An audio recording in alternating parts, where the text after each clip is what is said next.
नमस्कार। हम लेकर आए हैं प्रेम के बोल। एक गांव में एक मजदूर रहा करता था जिसका नाम हरी राम था। उसके परिवार में कोई नहीं था। दिन भर अकेला मेहनत में लगा रहता था।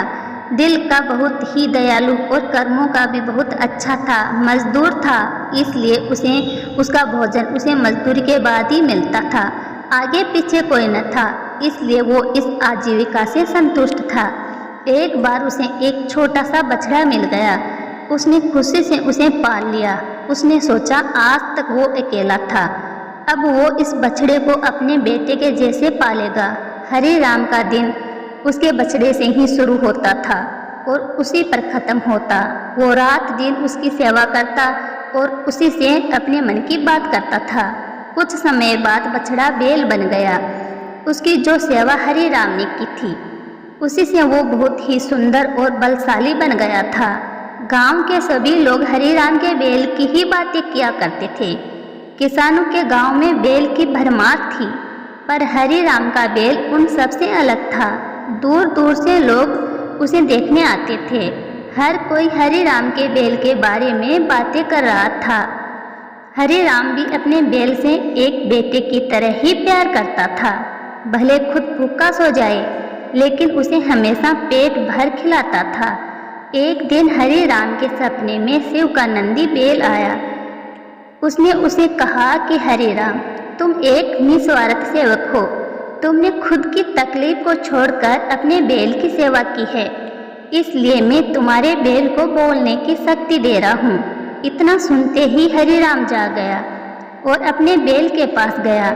उसने बैल को सहलाया और मुस्कराया कि भला एक बैल बोल कैसे सकता है। तभी अचानक आवाज आई, बाबा, आपने मेरा ध्यान एक पुत्र की तरह रखा है। मैं आपका आभारी हूँ और आपके लिए कुछ करना चाहता हूँ। यह सुनकर हरी राम घबरा गया। उसने खुद को संभाला और तुरंत ही बैल को गले लगाया। उसी समय से वह अपने बैल को नंदी कहकर पुकारने लगा। दिन भर काम करके आता और नंदी से बातें करता था। गरीबी की मार बहुत थी। नंदी को तो हरी राम भर पेट देता था, लेकिन खुद भूखा सो जाता था। ये बात नंदी को अच्छी नहीं लगी। उसने हरी राम से कहा कि वो नगर के सेठ के पास जाए और शर्त रखे कि उसका बैल नंदी 100 गाड़ी खींच सकता है और शर्त के रूप में सेठ से 1000 मोहरे ले लेना। हरी राम ने कहा, नंदी, तू पागल हो गया है। भला कोई बैल इतना भार कैसे उठा सकता है। मैं अपने जीवन से खुश हूँ, मुझे ये नहीं करना। लेकिन नंदी के बार बार आग्रह करने पर हरी राम को उसकी बात माननी पड़ी। एक दिन डरते डरते हरी राम सेठ दीनदयाल के घर पहुंचा। दीनदयाल ने उसे आने का कारण पूछा। तब हरी राम ने शर्त के बारे में कहा। सेठ जोर जोर से हंसने लगा। बोला, हरी राम, बैल के साथ रहकर क्या तुम्हारी मति भी बैल जैसी हो गई है। अगर शर्त हार गए तो 1000 मोहर के लिए तुम्हें अपनी झोंपड़ी तक बेचनी पड़ेगी। यह सुनकर हरी राम और अधिक डर गया, लेकिन मुंह से निकली बात पर मुकर भी नहीं सकता था। शर्त का दिन तय किया गया और सेठ दीनदयाल ने पूरे गांव में ढोल पिटवाकर इस प्रतियोगिता के बारे में गांव वालों को खबर दी और सभी को ये अद्भुत नज़ारा दिखाने बुलाया। सभी खबर सुनने के बाद हरी राम का मजाक उड़ाने लगे और कहने लगे कि यह शर्त तो हरी राम ही हारेगा। यह सुनकर हरी राम को और अधिक डर लगने लगा और उसे नंदी से घृणा होने लगी। वो उसे कोसने लगा, बार बार उसे दोष देता और कहता कि कहाँ मैंने इस बैल को पाल लिया, मेरी अच्छी भली कर रही थी। इसके कारण सर की छत से भी जाऊंगा और लोगों की थू भी होगी, वो अलग है। अब हरी राम को नंदी बिल्कुल भी रास नहीं आ रहा था। वह दिन आ गया जिस दिन प्रतियोगिता होनी थी। 100 माल से भरी गाड़ियां के आगे नंदी को जोता गया और गाड़ी पर खुद हरी राम बैठा। सभी गांव वाले ये नज़ारा देखकर हंस रहे थे और हरी राम को बुरा भला कह रहे थे। हरी राम ने नंदी से कहा, देख, तेरे कारण मुझे कितना सुनना पड़ रहा है।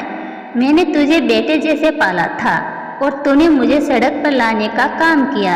हरि राम के ऐसे घृणित शब्दों के कारण नंदी को गुस्सा आ गया और उसने ठान ली कि वो एक कदम भी आगे नहीं बढ़ेगा और इस तरह हरि राम शरत हार गया।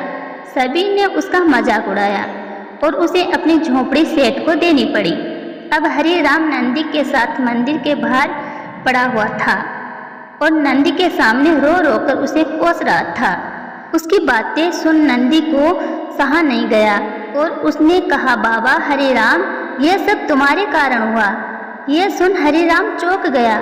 उसने गुस्से में पूछा कि क्या किया है मैंने? तुमने भांग खा रखी है क्या? तब नंदी ने कहा कि तुम्हारे प्रेम के बोल के कारण ही भगवान ने मुझे बोलने की शक्ति दी और मैंने तुम्हारे लिए यह सब करने की सोची, लेकिन तुम उल्टा मुझे ही कोसने लगे और मुझे बुरा भला कहने लगे। तब मैंने ठानी मैं तुम्हारे लिए कुछ नहीं करूँगा, लेकिन अब मैं तुमसे फिर से कहता हूँ कि मैं 100 गाड़ियाँ खींच सकता हूँ। तुम जाकर फिर से शर्त लगाओ और इस बार अपनी झोंपड़ी और 1000 मोहरे की शर्त लगाना। हरि राम वही करता है और फिर से शर्त के अनुसार 100 गाड़ियाँ तैयार कर उस पर नंदी को जोता जाता है और फिर से उस पर हरि राम बैठता है और प्यार से सहलाकर उसे गाड़ियाँ खींचने के लिए कहता है। इस बार नंदी कर दिखाता है, जिसे देख सब सतबंद रह जाते हैं और हरि राम शर्त जीत जाता है। सेठ दीनदयाल उसे उसकी झोंपड़ी और 1000 मोहरे दे देता है।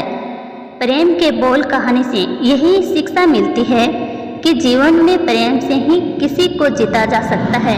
कहते हैं प्रेम के सामने ईश्वर भी झुक जाता है, इसलिए सभी को प्रेम के बोल ही बोलना चाहिए। हमारी कहानी आपको अच्छी लगी हो तो वीडियो को लाइक करें, चैनल को सब्सक्राइब करें। जय माता रानी की।